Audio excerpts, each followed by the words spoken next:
Intriguing world of The Yellow Streak by Valentine Williams, we are drawn into a tale of mystery and suspense where nothing is as it seems.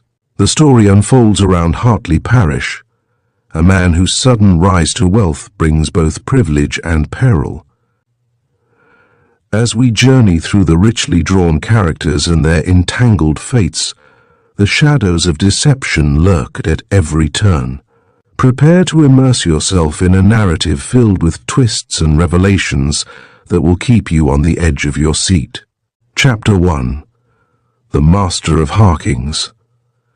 Of all the luxuries of which Hartley Parish's sudden rise to wealth gave him possession, Bude, his butler, was the acquisition in which he took the greatest delight and pride.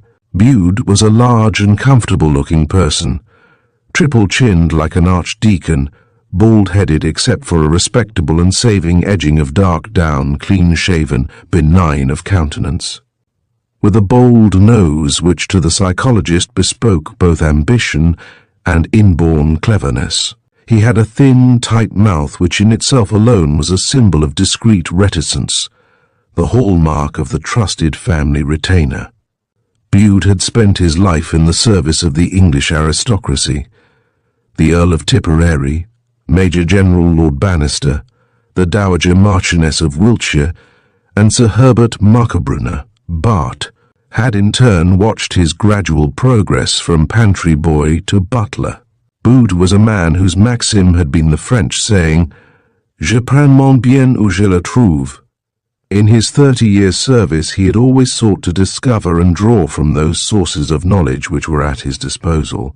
From MacTavish, who had supervised Lord Tipperary's world-famous gardens, he had learnt a great deal about flowers, so that the arrangement of the floral decorations was always one of the features at Hartley Parish's Soigny dinner parties.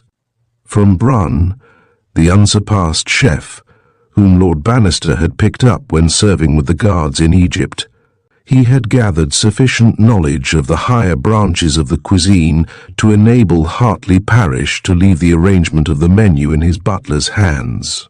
Bude would have been the first to admit that, socially speaking, his present situation was not the equal of the positions he had held. There was none of the staid dignity about his present employer which was inborn in men like Lord Tipperary or Lord Bannister, and which Sir Herbert Marcobrunner, with the easy assimilative faculty of his race, had very successfully acquired.